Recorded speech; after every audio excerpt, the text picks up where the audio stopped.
여러분 안녕하세요. 오늘 경익남과 토론합시다. 주인공은 윤진 대표님입니다. 안녕하세요. 인사 한번 부탁드립니다. 안녕하십니까. 인사 가볍게 부탁드립니다. 네, 안녕하십니까 시청자분들. 지금 블랙퀀트 에쿼티 대표로 있는 윤진이라고 하고요. 미국 ETF를 퀀트 투자하는 방식으로 투자를 진행하고 있습니다. 혹시 제가 다시 여쭤봐도 될까요? 네. 아이돌 아니시고? 네. 전혀 아닙니다. 아니신가요? 네, 전혀 아닙니다. 네. 제가 유머가 잘 안 먹히는 거.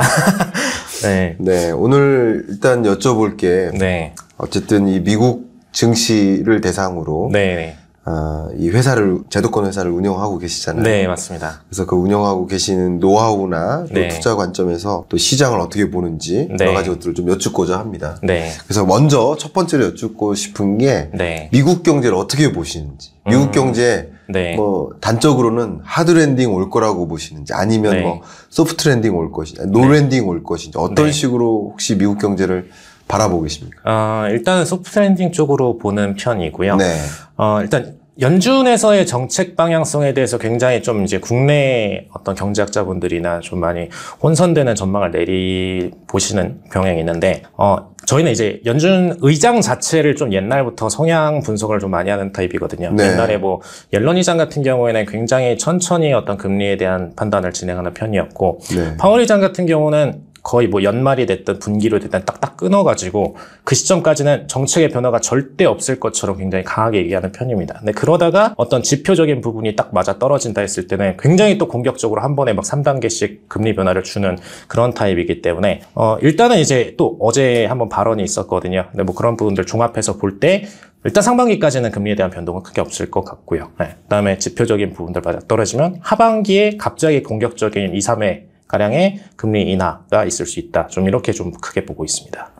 그럼 미국 경제는 소프트 랜딩으로 보고 있고, 금리 인하는 상반기 중에는 어렵지만 하반기에 있다. 이렇게 보시고 계시고요.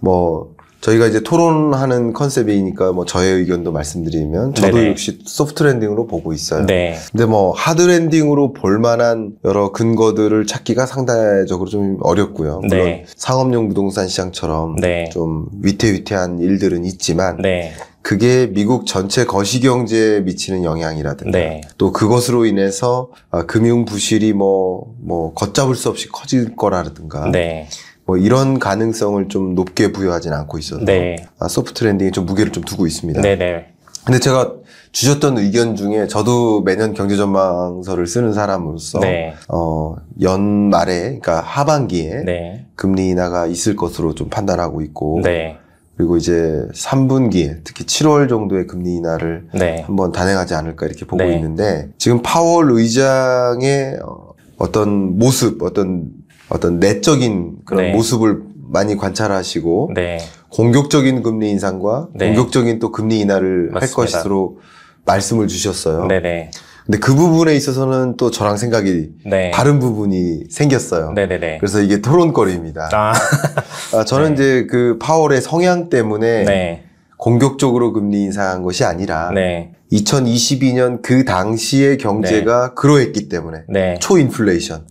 아마 대표님 인상을 보면 미국의 9.1%라는 그 물가 상승률은 대표님 인생을 통틀어 처음 만나셨을 가능성이 있어요.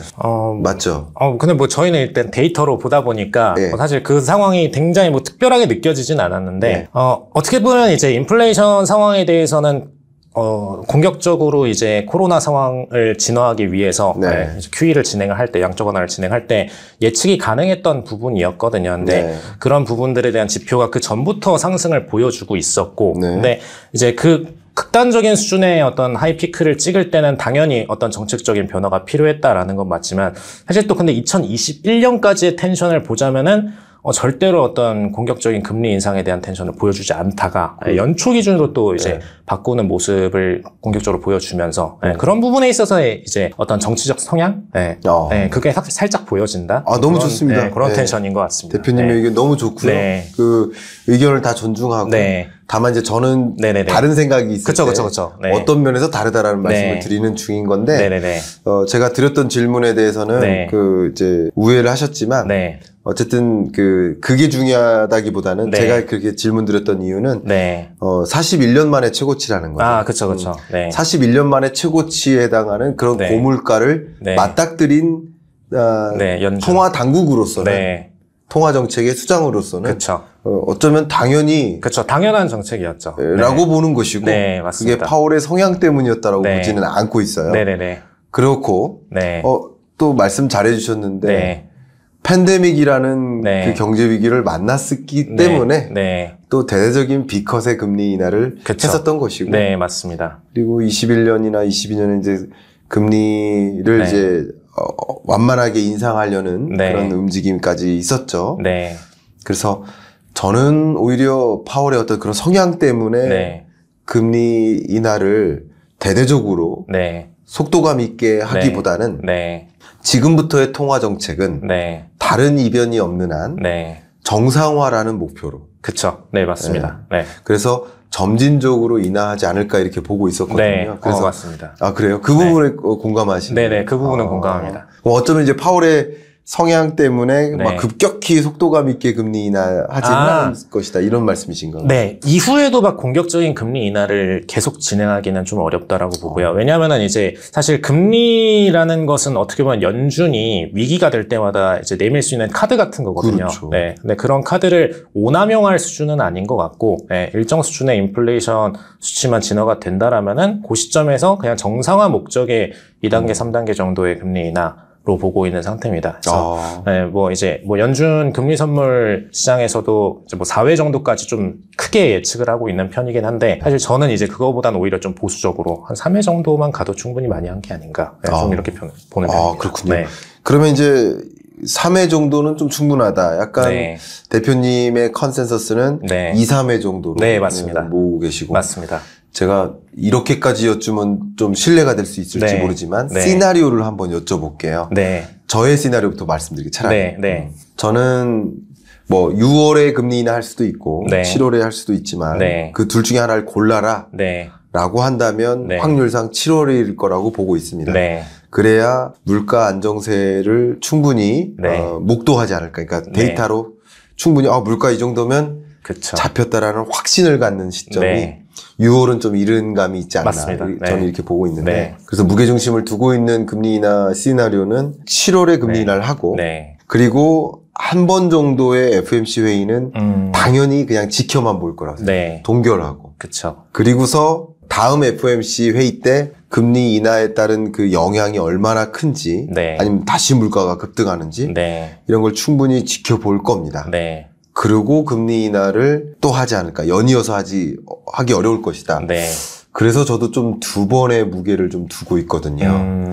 저는 이런 시나리오를 갖고 있는데 네. 대표님 혹시 금리 인하 시나리오 어떻게 생각하십니까? 저는 일단은 이제 7월 인하까지는 굉장히 좀 동의하는 부분이고요. 그러세요? 첫 인하 시점을 보통 이제 상반기나 아니면 이제 연말 이후를 기점으로 하는 성향이 굉장히 좀 강하기 때문에 그래서 네. 일단 상반기 전체적인 지표까지 다 관찰하고 그다음에 이제 7월에 첫 인하를 한번 시도를 해보지 않을까 싶은 관점이고요. 사실 정상적인 이제 연준 의장이라면은 그 뒤로 9월, 12월 이런 식으로 한 단계씩 낮추는 게 가장 올바른 방식이라고 보여지는데 파월 의장 성향상 이제 보통 12월에 정책 변화를 마지막엔 또 크게 가져가지 않고 싶어 하더라고요. 그래서 오히려 생각보다 뭐 9월 아니면 뭐 11월 이런 식으로 해서 좀 중도적인 정책 변화를 한번 좀 세게 주고 그 다음에 12월은 최종적인 지표 관찰을 하기 위해서 좀 비워두지 않을까 싶긴 합니다. 너무 재밌는 표현이시네요. 네. 어쨌든 성향이라는 관점에서도 상반기라는 그 시간은 그대로 지켜보고 네, 맞습니다. 그러고 이제 상반기 이후 지나서 네. 할 것이다. 네. 좋은 또 성향이라는 관점. 저는 그런 네. 관점으로 이제 이 시장을 네. 보진 않았지만 네. 굉장히 재밌는 관점이고요. 네. 좋고요. 네. 심지어 정치공학적인 관점도 있어요. 약간 있습니다. 있어요. 네. 그러니까 그 새로운 관점인데 네. 그렇게 관점을 갖고 네. 계신 분을 모신 적이 네. 있어요. 금리 인하 시점에 대해서 논하실 때 정치공학적인 접근으로 금리 인하 시점을 말씀하시는 분이 계신데 미국 대선이 11월에 있으니까 대선으로부터 3개월 전 정도 혹은 3, 4개월 정도 전에 금리 인하를 했을 때 금리 인하를 원하는 국민들이 굉장히 높은 표를 부여한다라고 보시는 분도 계시더라고요. 그러니까 이런 여러 접근으로 봤을 때 말씀하신 대로 성향적인 접근. 저는 지표로 보거든요. 파월이 얘기하듯이 지표로 봤을 때 경기 사이클로 보는 거죠. 그리고 공학적, 정치공학적으로 봤을 때도 금리 인하 시점은 좀 7월로 무게중심을 둬도 되지 않을까 이런 생각이 또 갑자기 드네요.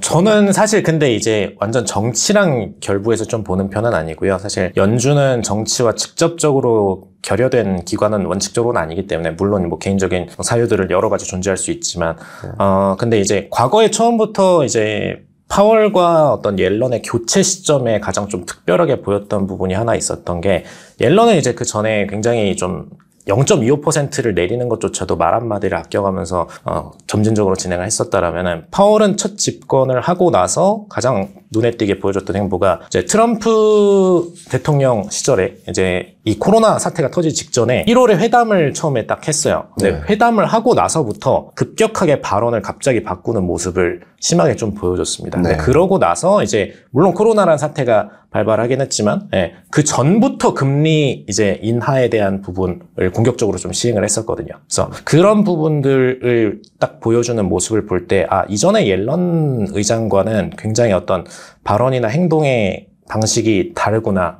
근데 이제 최종적인 어떤 목표 금리라던가 이제 연준이 취해야 할 스탠스 이런 부분에 대해서는 큰 차이가 없습니다. 어떤 인플레이션 상황이 됐을 때 얼마까지 이걸 인상시켜야 된다거나 현재 상황에서는 어떤 태도를 취해야 된다 이런 논리적인 부분에서 정치적인 게 개입되지는 않는 것 같아요. 네? 다만 이거를 이제 활용을 할 때 조금 더 굉장히 정말 비둘기파적인 느낌으로 어떤 행동 자체를 보수적으로 한다. 기보다는 내가 움직여야 되는 시점이 됐다라고 했을 때는 굉장히 빠른 속도로 움직여주는 그런 스탠스의 차이가 보이는 것 같습니다. 네, 말씀 감사하시고요. 역시 여러분들이 이제 궁금해하시는 미국 경제는 어떻게 될까, 또 금리 인하 시점 어떻게 될까 이런 것을 이제 가늠하시는데 이런 다양한 접근으로 미국 금리 인하 시점에 대해서 좀 가늠하시는 게 좀 도움이 될 것이고요. 또 이런 입장, 저런 입장, 다양한 의견을 이제 종합해서 더 종합적인 그런 견해를 갖는데 이 토론의 내용이 좀 도움이 될 것 같습니다. 그래서 대표님 말씀해 주시는 것 참 도움이 되고요. 지금쯤에서 좀 많은 분들이 궁금해 하실 것 같아요. 아까 잠깐 말씀드렸지만 미국 시장에 대해서 지금 말씀을 드리려고 하는데 미국 증시를 대상으로 제도권으로 이제 회사를 이제 운영하고 계시잖아요. 구체적으로 좀 어떤 업무를 하시는지도 궁금해질 것 같습니다. 말씀 한번 부탁드릴까요?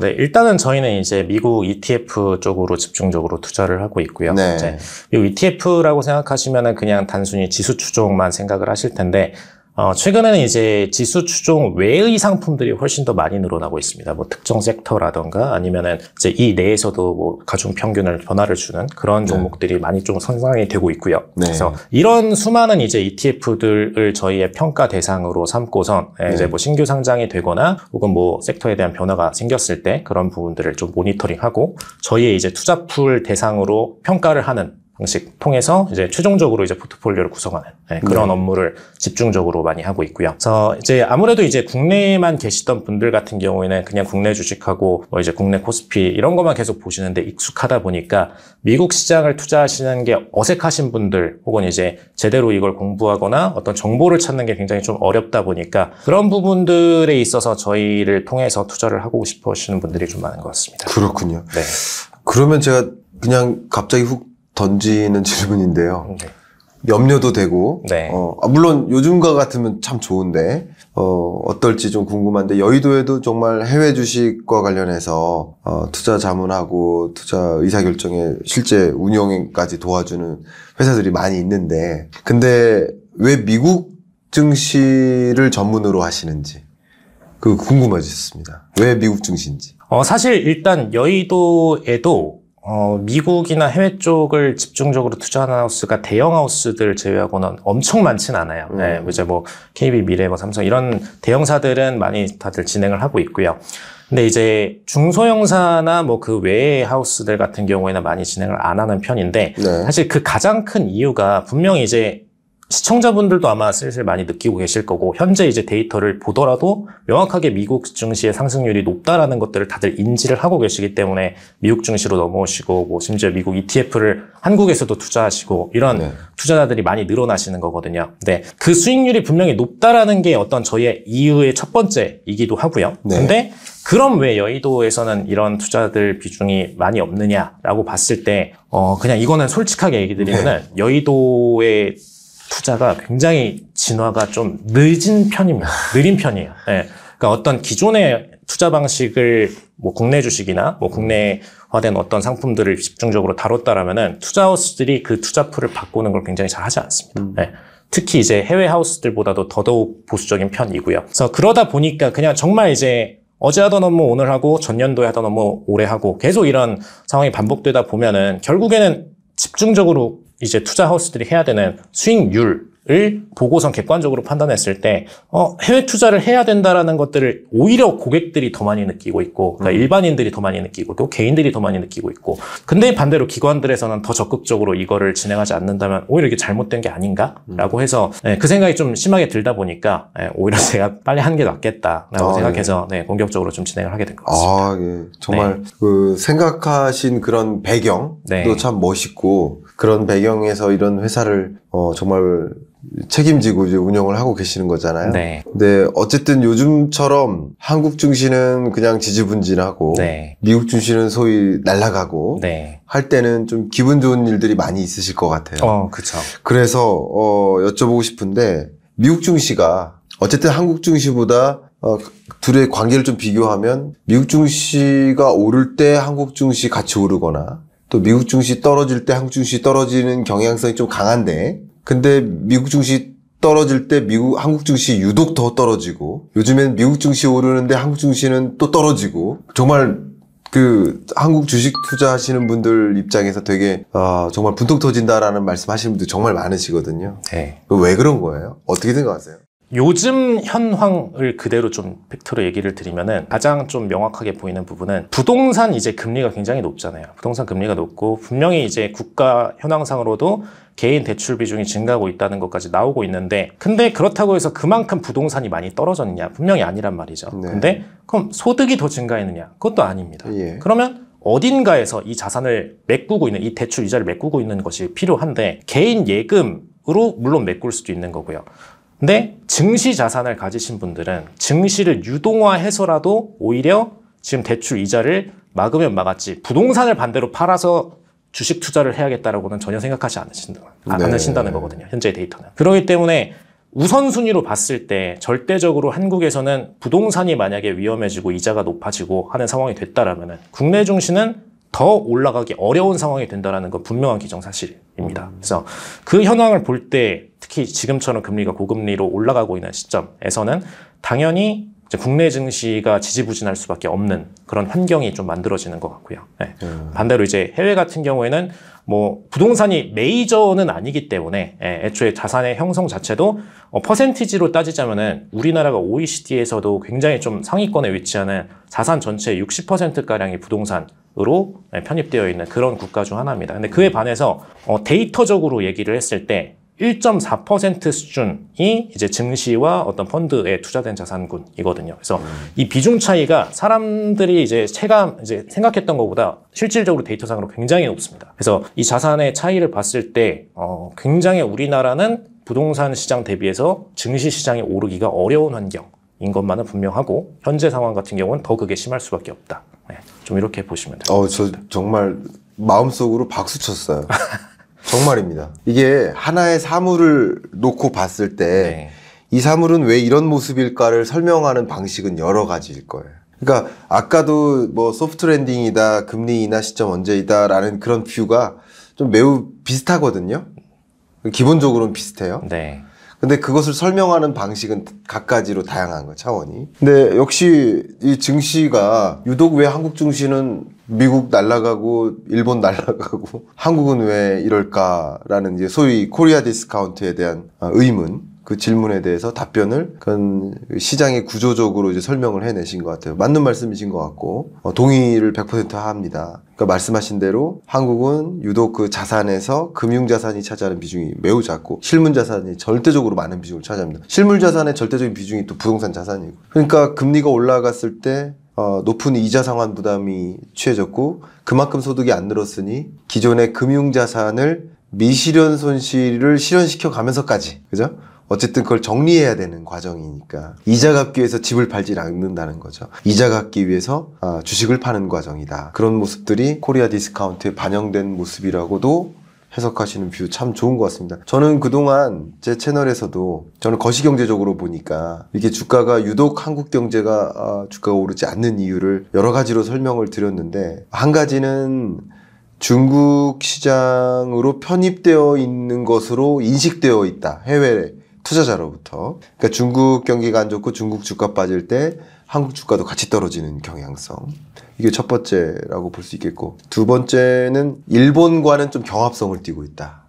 왜냐면 일본 주가 올라갈 때 상대적으로 우리나라 주가는 하방 압력이 되기도 한다. 왜냐면 수출 경합도가 높으니까. 일본은 낮은 금리를 유지해서 경기를 부양시키고 또 주가를 좀 부양시키고 이런 노력들을 좀 하고 있고, 엔저를 또 야기해서 또 수출 시장에서 또 긍정적인데, 그러니까 그런 것들이 주가에 반영되는데 우리나라는 상대적으로 이제 대외 거래에서 일본과 경합하니까, 저희 이런 식으로 거시경제적인 측면에서 코리아 디스카운트를 이제 설명해 내려고 노력을 해왔거든요. 어떻게 보면 가계의 투자 자산의 구성이라는 구조적인 면에서도 접근해 봤을 때 그럴 개연성이 좀 있겠구나라는 공감을 저도 갖게 됐습니다. 자, 역시 한국 증시가 역시 미국 증시 올라갈 때 유독 빠지는 현상. 그러면 이런 구조는 계속될 수밖에 없다, 구조적으로. 그러면 조금 더 미국 증시에 투자를 해야 되겠다라는 생각을 좀 하게 만드네요. 말씀 속에서. 저도. 사실 뭐 금리가 이제 인하 구조로 넘어가서 나중에 이제 이자 부담이 공격적으로 줄어들고, 네. 반대로 이제 증시가 우리나라가 유일하게 미국보다 좀 공격적인 상승을 보여줬을 때가 코로나 직후였거든요. 네. 그때까지만 해도 이제 부동산으로 반대로 돈을 벌어서 이걸 증시에 투자하는 그런 수준의 어떤 유동성 공급이 이루어졌기 때문에, 그런 상태가 다시 된다라면은 이제 네. 좀 성장성을 살짝 보일 수 있겠지만, 현 금리 수준, 특히 현 구조에서는 굉장히 좀 쉽지 않지 않을까. 너무 좋은 말씀입니다. 마침 그 미국 주식과 ETF라는 이 부제로 그래프 게임이라는 책을 출간하셨잖아요. 네. 이 그래프 게임이라는 단어 자체가 네. 저도 잘은 모르지만 네. 도박 중에 하나 아닙니까? 네네. 도박 중에 하나인데. 네, 맞습니다. 이걸 제목으로 하신 이유가 어떻게 되세요? 네. 사실 이제 게임을 또 우리나라 사람들이 또 좋아하기도 하고, 네. 이제 어떤 가장 자본주의를 잘 설명할 수 있는 방식이 뭘까에 대해서 좀 생각을 했었는데, 이제 그래프 게임, 전 도박 싫어합니다. 전 네. 도박을 한 번도 해본 적이 없고, 근데 이 그래프 게임이라는 게 굉장히 좀 자본주의 논리 방식으로 돌아가는 특이한 어떤 게임이에요. 이게 네. 자기가 진입한 시점 대비해서 나중에 이제 돈을 투입한 사람이 많으면 많을수록 나의 배율이 올라가는 그런 게임인데, 어떻게 보면 여긴 기초자산도 없고 뭐 보장되는 최소한의 어떤 가상자산처럼 보이지 않더라도 실물이 없더라도 자산의 형태로 구성되어 있다거나 뭐 이런 것이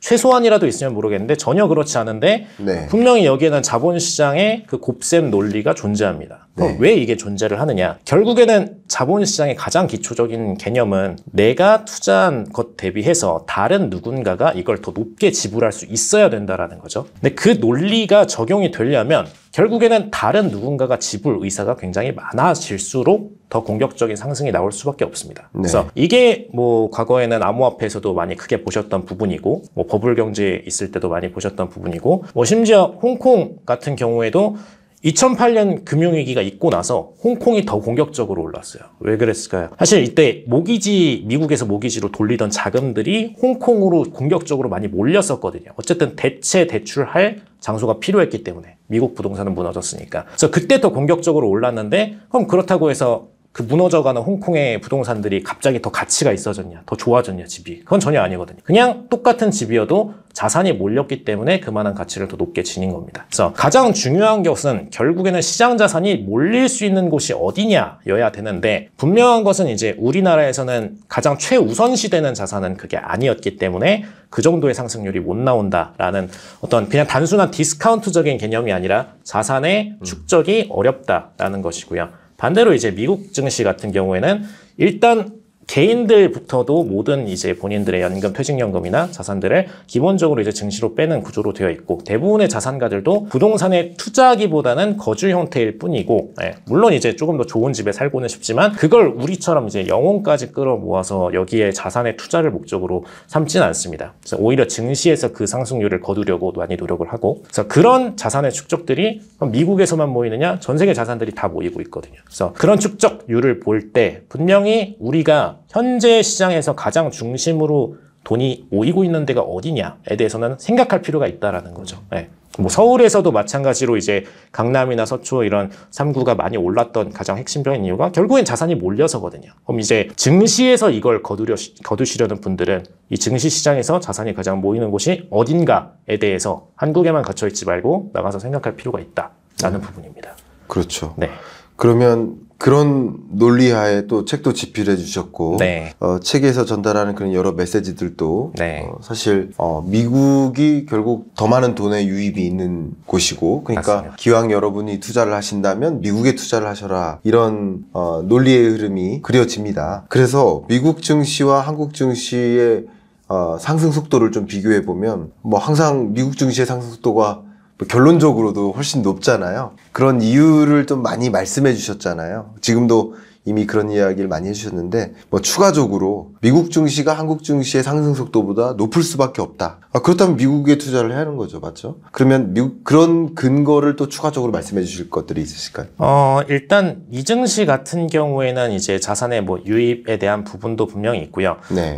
증시에서 가장 또 하나 중요한 부분이 이 기업들의 자체 성장이 또 굉장히 중요하거든요. 이제 우리가 부동산에 투자하지 않고, 어쨌든 미국 부자들도 생각이란 게 존재할 텐데 왜 부동산에 투자하지 않고 증시에 투자를 하느냐를 봤을 때 딱 이유는 하나입니다. 부동산이 물론 이제 뭐 재개발이나 이런 것들은 존재하지만 매년 스스로 성장하진 않잖아요. 막 집이 커진다던가 이러진 않습니다, 절대로.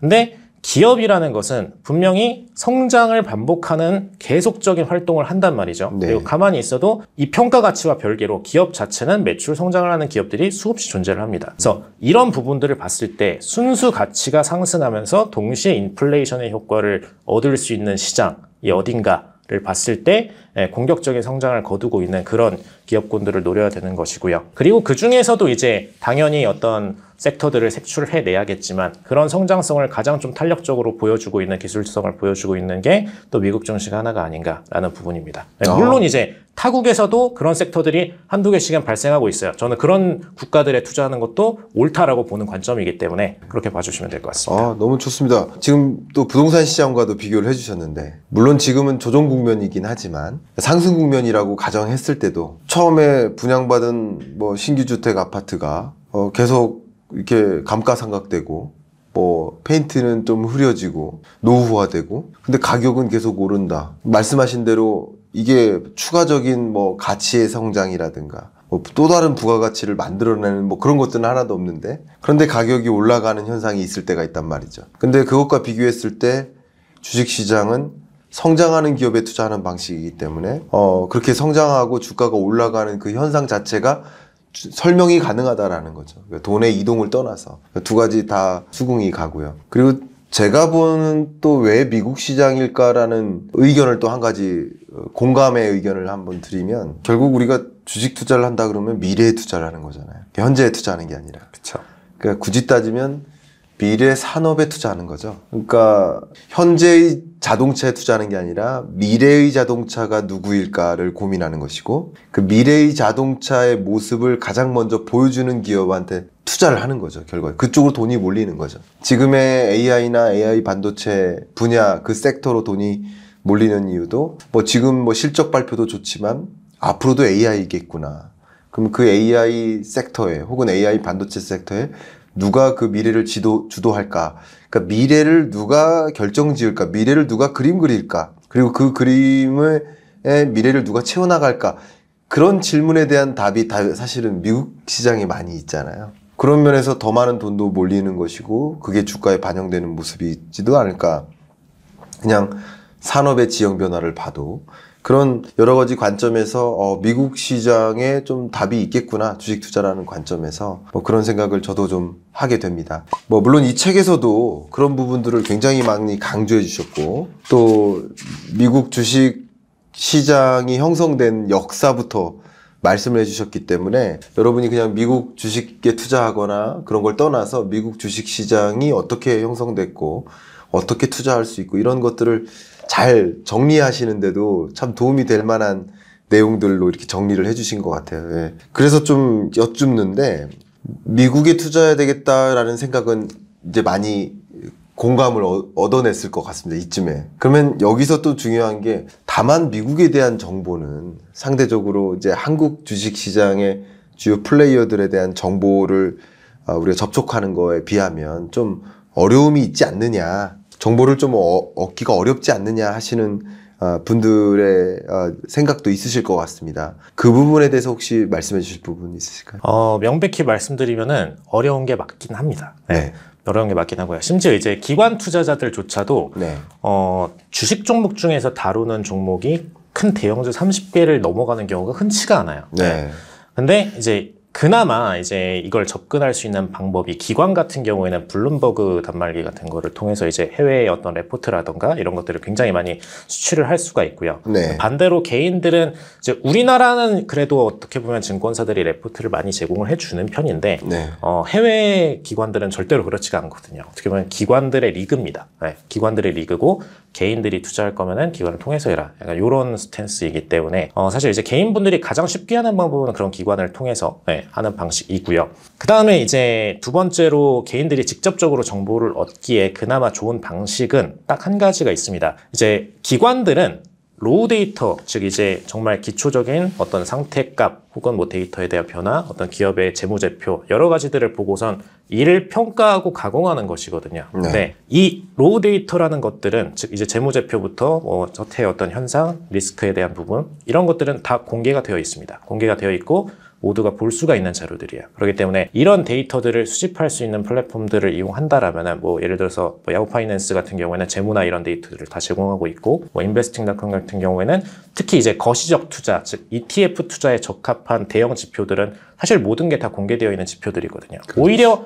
따지고 보자면은 국내 주식의 어떤 공시 자료를 접하는 것보다 더 직접적이고 시점까지도 정해져 있습니다. 그래서 이런 부분들을 생각할 때는 오히려 개인들이 쉽게 할 수 있는 방향은 분명히 어떤 거시경제일수록 쉽지 않을까라고 생각합니다.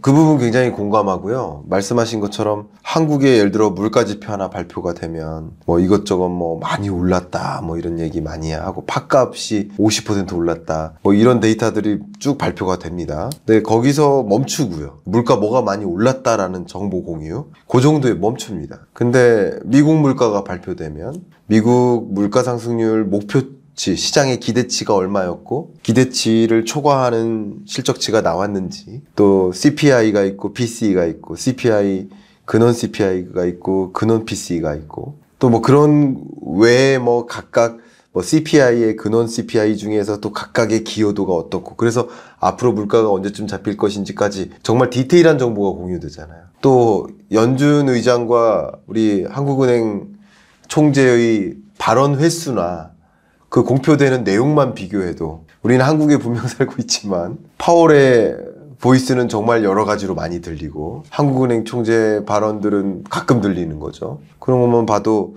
반드시 정보가 한국 정보가 많다. 특히 왜냐면 ETF는 거시에 투자를 하는 거잖아요. 거시 정보에 있어서는 한국 거시 정보에 더 가까이 있다. 혹은 미국 거시 정보는 뭐 접근하기 어렵다라는 말씀이 오히려 저는 공감이 안 되네요. 진짜 말씀하신 대로. 그런 면에서 또 역시 미국에 대한 정보의 접근성도 그게 그 어려운 것이 아니니 그게 그렇게 두려운 요소가 아니다라는 말씀이신 것 같아요. 자, 그러면 네. 요즘은 뭐 investing.com 이런 데서도 한글 형태로 다 모든 걸 제공해 놓기 때문에 네, 한글로 하시게도 충분히 이제 개인들은 뭐 지금도 잘 하고 계신 분들이 계실 거고 새롭게 하시는 분들도 쉽게 하실 수 있을 것 같습니다. 맞습니다. 자, 그러면 ETF 투자로 좀 집중해 보려고 하는데요. 소위 말하는 이제 패시브 투자죠.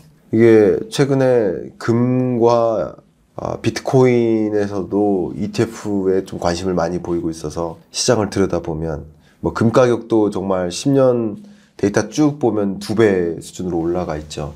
그러면 금 ETF에 투자를 할 수도 있잖아요. 근데 금 ETF가 전체 운용 자산에서 대략 한 8%가 조금 안 되더라고요. 7% 후반입니다. 비트코인 같은 경우 ETF 승인되고서 역시 비트코인 전체 투자 자산 규모에서 ETF로 투자되는 그 비중이 한 3.8% 정도? 아직 4%가 좀 안 됩니다. 그런데 미국 주식시장에서 ETF 투자가 이 운용시장에서 50%를 넘어섰지 않습니까? 이게 굉장히 큰 화두가 됐지 않습니까? 그런 면에서 다른 투자 자산하고 좀 비교가 안 되는 운용자산에서의 비중을 ETF가 차지하고 있는데 이게 어떤 의미가 있을 것인가 이렇게 설명해 주시면 좀 도움이 될 것 같습니다. 가장 큰 이유는 사실 이제 개별 주식을 투자하는 게 더 좋을 것이냐, 혹은 ETF를 투자하는 게 더 좋을 것이냐라고 하는 어떤 운용사들의 판단, 즉 펀드를 운용하는 그 운용 주체들의 판단 입장에서 봤을 때 개별 종목이라는 것은 일단 모든 이슈를 다 개별적으로 어느 정도는 파악을 할 수 있어야 되고 운용력이 됐던 그걸 직접 운용하고 싶은 개인 투자자가 됐던 어느 정도는 파악이 가능해야 되고요. 그 다음에 동시에 이 개별적인 이슈들이 발생했을 때 내가 대처나 이런 것들이 다 가능할 수 있느냐에 대한 퀘스천을 던졌을 때 예를 들어서 상장 폐지가 이슈가 발생을 했다. 어떤 기업에 대한 이슈를 통해서. 근데 내 포트폴리오 중에 여러 개 중 하나다 보니까 그 이슈를 놓쳤다. 그럼 어쩔 수 없이 그 상황은 굉장히 나의 자산을 크게 손실시키는 방향으로 가게 되는 상황이거든요. 인덱스 혹은 이제 뭐 특정 섹터 ETF들 같은 경우에는 어쨌든 정말 이 국가가 멸망하지 않는 이상 뭐 상장 폐지나 이런 특정 이슈로 잘 흐르지도 않고 그리고 이제 기업 개별 이슈들과는 크게 무관한 거시경제 형태로 가다 보니까 사실 정말 큰 흐름들 몇 가지 위주로만 이 데이터를 판단하면 되거든요. 그래서 사실 그런 모든 부분에 있어서 운용사들, 운용 주체들이라고 할 수 있죠. 그 운용 주체들이 볼 때 안정성 면에서도 우수한 포트폴리오를 보여주고 그리고 장기적으로 수익성에서는 그럼 개별 주식보다 못하느냐? 장기적으로 봤을 때 개별 주식들은 뭐 단기적으로 올라주는 그런 포인트는 존재하겠지만 장기적으로 봤을 때는 굉장히 리니어하게 인덱스에서 큰 차이가 없는 그런 포트폴리오를 보여주기 때문에 운용사들 입장에서도 분명히 선택할 만한 주체가 됐고 또 같은 이유로 현재도 이제 국내에서 뭐 해외 뭐 QQQ나 이런 ETF 상품들을 거래하시는 분들도 그런 안정성 때문이 아닐까라고 좀 생각을 합니다. 그래서 사실 그런 변수들이 많이 통제가 되면 될수록 우리는 이제 많은 어떤 일상의 다부분을 뭐 개별 주식을 분석하고 이런 데 투자할 필요 없이 나의 이제 본업에 집중을 더 할 수가 있는 환경이 만들어지거든요. 그래서 그런 부분들을 볼 때 장기 투자나 어떤 트렌드에 있어서 가장 적합한 방식이 아닌가. 그래서 그런 부분들이 현대화된 투자에 있어서 가장 큰 변화의 핵심이었다라고 좀 생각을 하고요. 그래서 그 이유 때문에 50%가 넘는 어떤 그런 흐름들을 보여줄 수 있었다라고 생각을 합니다. 아, 네. 말씀은 왜 이렇게 잘하세요? 확실히 얘기해 주세요. 아이돌 아니시죠? 아나운서 아니시죠? 네네네, 아닙니다. 네, 말씀도 잘하시고, 예. 너무 말씀이 멋있으십니다. 아마 지금쯤에 어쨌든, 그래프 게임, 미국 주식과 ETF라는 이 책의 저자이시기도 하고, 또, 동시에 그전에도 하나투자증권에서도 트레이딩 하셨고 또 블랙퀀트 에쿼티 이 투자 자문사의 대표님이시기도 하고 그런 분으로서 아마 이런 질문 많이 받으실 것 같아요.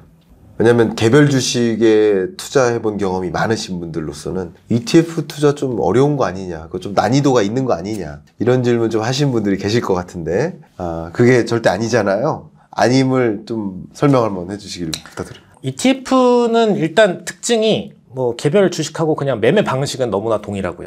그냥 아예 상장되어 있는 상품이고 개별 주식 같은 경우에는 가장 이제 특징적인 부분이 우리가 기업을 알려면은 재무제표도 봐야 되고 뭐 차트도 봐야 되고 뭐 이런 여러 가지 부분들 기업이 뭘 파는지에 대해서도 판단을 해야 되고 이런 부분이 존재하는데 ETF 같은 경우에는 솔직히 말하면은 딱 하나입니다. 이 국가가 가지고 있는 여러 기업군 혹은 이제 섹터들이 장기적으로 성장을 할 수 있느냐, 그리고 여기에 지속적으로 돈이 몰릴 만한 어떤 이유가 있느냐에 대해서 거시적으로 판단하는 게 가장 첫 번째이거든요. 그래서 이 부분은 어떻게 보면은 현대 사회에서 가장 중심이 되는 국가가 어딘지, 그리고 그 국가가 성장을 보여주고 있는지만 명확하게 인지를 할 수 있다라면은 그 국가의 인덱스를 매수했을 때 그 이후로 솔직히 말해서 5년이든 10년이든 보유하더라도 장기적으로 봤을 때 그 국가의 어떤 성장세가 꺾이기 전까지는 나의 자산이 마이너스로 크게 흐르는 상황은 잘 발생하지 않는다. 왜냐? 현대사회는 인플레이션이 존재하고 있고 경제성장도 마찬가지로 기업들이 만들어내고 있기 때문에. 그런 면에 있어서 고려할 부분도 훨씬 더 적을 뿐더러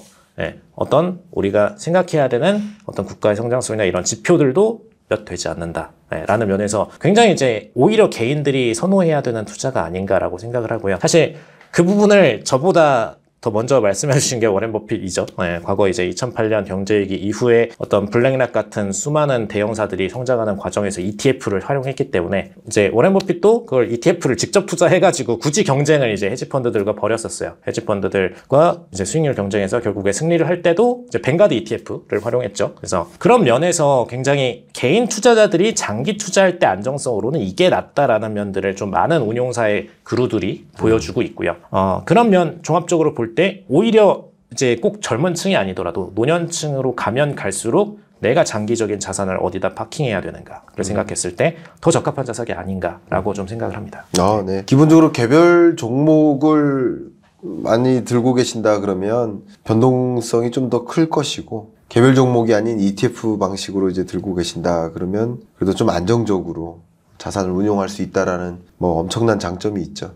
그리고 기본적으로 이제 미국 ETF에 투자한다, 이 얘기는 미국 경제에 투자한다라는 개념이잖아요, 결론적으로.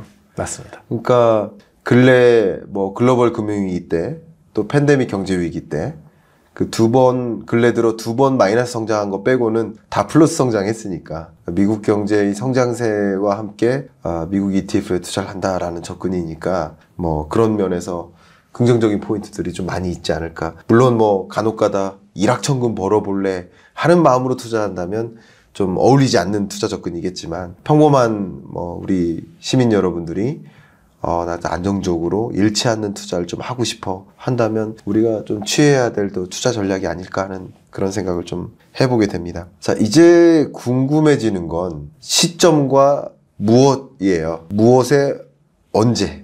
이 두 가지인 것 같아요. 그래서 ETF 진입 시점, 어떤 시점에 ETF에 진입을 해야 되는지 시점을 먼저 여쭙도록 하겠습니다. 일단 ETF를 판단할 때 가장 쉬운 방법을 좀 얘기를 드리자면, 당연히 이제 어떤 트레이더들마다의 판단이 있겠지만, 가장 이제 개인들도 접할 수 있는 쉬운 방법은 인덱스, 즉 이제 주가 지수별로 연평균 이제 성장하는 속도가 있습니다. 연평균 성장하는 속도가 있고, 개별 주식처럼 막 공격적으로 막 며칠 만에 100%를 올라갔다가 이런 흐름을 보이진 않아요, 인덱스의 특징은. 그렇기 때문에 평균 속도가 정해져 있는데, 최근 들어서는 이제 나스닥의 상승세가 이 인덱스 평균 성장 속도보다 좀 많이 높은 편이고요. 그래서 이런 시점에서는 당연히 신규 편입을 약간 고려하기에는 좀 애매한 시점이라고 보실 수가 있고, 이 평균 속도보다 떨어지는 시점에서는 오히려 공격적으로 편입을 하셔도 장기적으로 봤을 때 큰 손해로 가지 않는 그런 시점이라고 볼 수가 있습니다. 그래서 정말 이제 나는 이 차트만 보겠다, 혹은 그냥 선만 그어가지고 이걸 투자하고 싶다 하시는 분들 입장에서 가장 쉽게 볼 수 있는 방법이 그 방식이고요. 그 다음에 경제 전망적으로 봤을 때는, 큰 그림에서 봤을 때, 이제 금리 인하 혹은 이제 양적 완화가 실질적으로 시행되는 시점이라던가, 최근 들어서는 가장 이제 앞두고 있는 것이 QT, 즉 양적 완화 축소에 대한 자산 축소죠. 자산 축소를 통해서 이제 연준이 자산 시장의 어떤 유동성을 흡수하고 있는데, 이 과정이 완전 종료가 되진 않았습니다, 실질적으로. 그래서 완전 종료가 되는 시점 이후에 이제 공격적인 어떤 시장 유동성이 다시 시장에 뿌려지는 그런 시점이 됐을 때, 당연히 이제 인플레이션의 효과로 상승세가 좀 더 수월하게 일어날 수 있기 때문에 그런 타이밍을 노리는 게 가장 거시적으로 적합한 관점이라고 봐주시면 될 것 같고요. 사실 이 효과를 가장 명확하게 보실 수 있었던 게, 이전에 이제 코로나 팬데믹 상황에서 이제 연준이 공격적인 양적 완화, 무제한 양적 완화를 시행한 적이 있죠. 그때 시점을 정확하게 보시면은 연준이 발표를 한 직후일 기준이 현재 전체 차트에서 최저점입니다. 무슨 얘기냐? 팬데믹이 일어났다라는 거는 기업들이 사실 사업하기 어렵다는 거고 기업이 성장하기 어렵다는 환경이에요. 그 상황에서 주가가 올라간다는 건 원래는 말이 안 되는 일입니다. 근데 유동성을 연준이 공급한다라는 것 하나만으로 시장에 인플레이션이 공격적으로 발생하고 증시까지도 그 인플레이션을 반영해서 저점으로 꺾였다라는 거죠. 많은 분들이 그거에 수혜를 봐서 주가로 수익을 받고 그때 당시에 그 수혜의 가장 근원적인 원인이 그 무제한 양적 완화였기 때문에 이 시점들에 대해서 파악하는 것도 가장 거시적인 투자에서의 핵심적인 역할이 되겠다라고 얘기 드리겠습니다.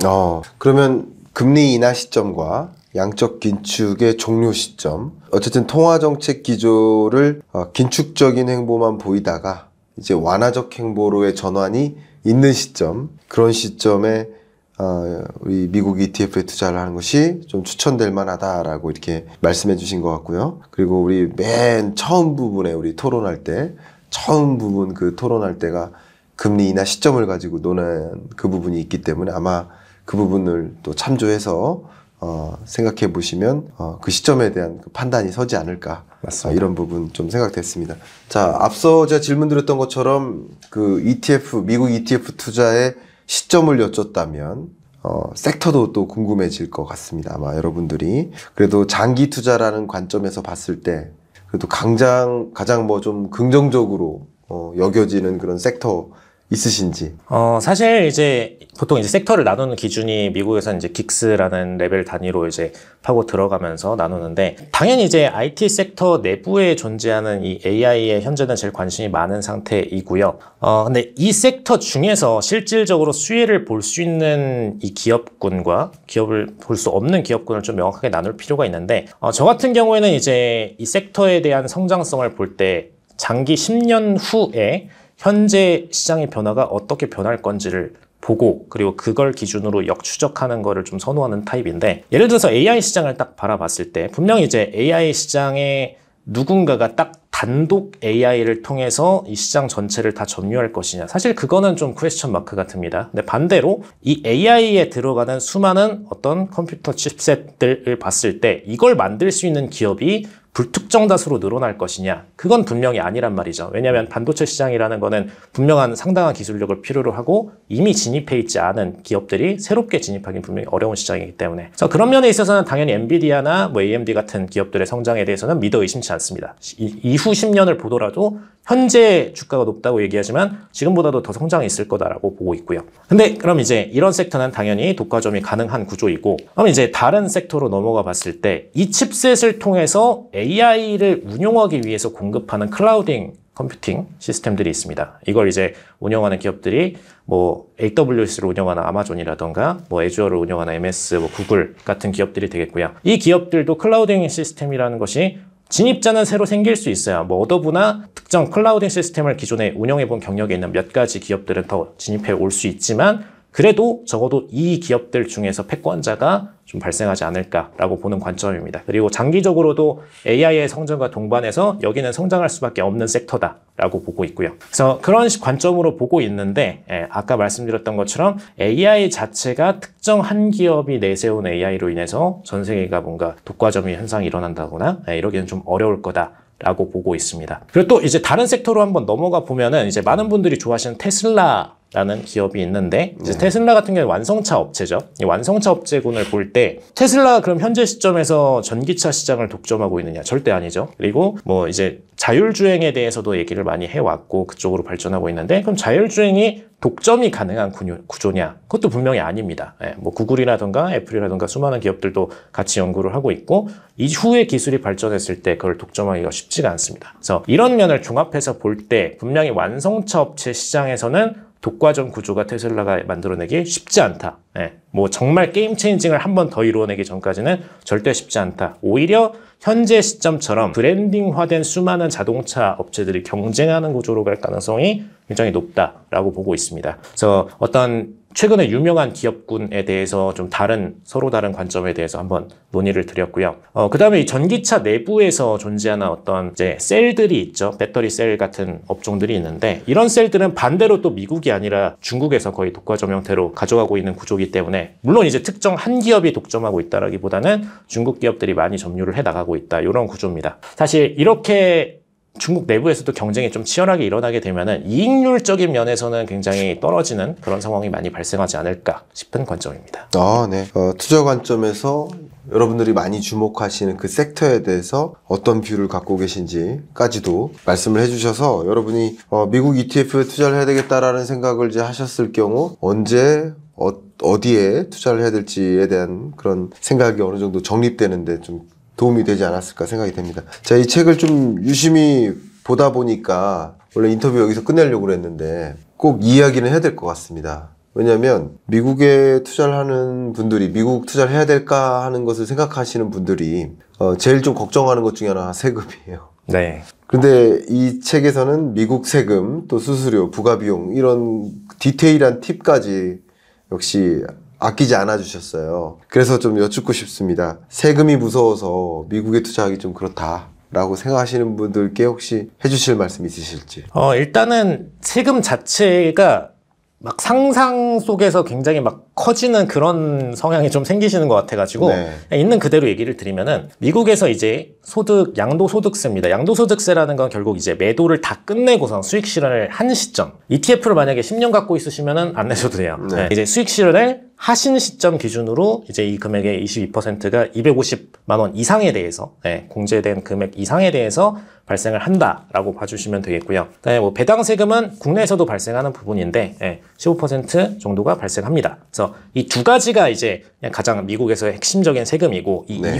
이후에 뭔가를 고려해야 될 부분은 많이 없습니다. 그래서 이 두 가지만 핵심적으로 알고 계시면 되겠고요. 근데 이 금액을 그래도 절감할 수 있는 방법들이 또 존재합니다.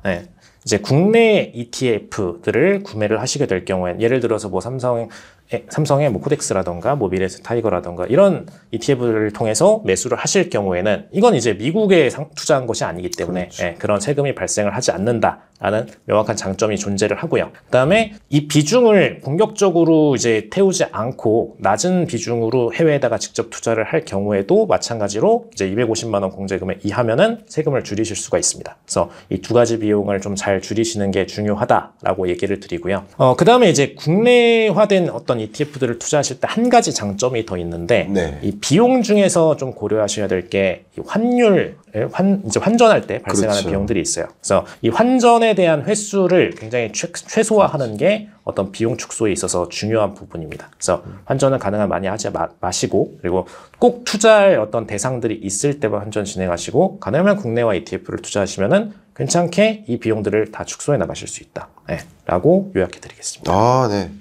요약까지 너무 잘해 주셨네요. 말씀해 주신 것처럼 뭐 지금 더 드려야 될 말씀들은 너무 많으나 아마 미국 ETF 투자해야 되겠구나 하는 생각을 좀 많이 하셨을 것이고 그랬을 때 세금 걱정 좀 하신 분들도 계신데 그 세금도 나름 피해갈 방법이 있겠구나 줄일 만한 팁이 있겠구나 라는 것까지도 좀 생각해 하시게 됐을 것 같습니다. 그런 면에서 아마 미국 경제나 경기 판단하는데 오늘 토론도 하시고 그리고 미국 ETF 투자 어떻게 해야 할지 거기에 또 들어갈 팁까지 이렇게 쭉 말씀해 주셔서 아마 우리 구독자 여러분들이 오늘 또 많이 배웁니다 하는 말씀들을 또 하시지 않았을까 이런 생각을 제가 지금 좀 듭니다. 자, 이렇게 마칠 만한 시간인데요.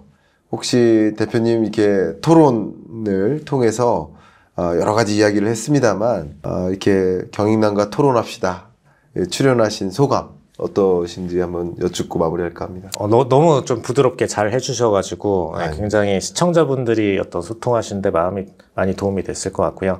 사실 어떤 국가적인 장벽 혹은 이제 내가 모르는 것이다라는 장벽 때문에 많은 어떤 손익, 수익 이런 것들을 놓치시게 되고 그리고 내가 투자할 수 있는 수많은 것들에 대해서 기회의 비용을 잃으시게 되는 게 좀 명확히 보이는데 그런 부분들이 최근 특히 우리나라 같은 경우는 이 장벽이 엄청나게 낮게 설정되어 있습니다. 그래서 이런 부분들 오히려 심리적 장벽만 깨면은 그 밖에는 굉장히 쉬운 시장들이 존재하니까 그런 부분들 깨고 나가셔서 투자를 본격적으로 좀 진행하셨으면 좋겠습니다. 너무 좋은 말씀이시네요. 네. 심리적 장벽이 왜 섰을까요? 모르니까예요. 근데 아니까 심리적 장벽이 무너지는 게 아닌가. 아마 오늘 우리 대표님하고 말씀 나누면서 특히 그래프 게임이라는 책에 기반해서 대화 나눈 이 내용 그리고 미국 주식에 대해서 더 명확히 알고 싶으신 분은 또 책을 또 직접 들여다보실 필요도 있겠습니다만 윤진 대표님과 미국 경기, 또 ETF 투자 이런 주제로 대화를 나눈 것들이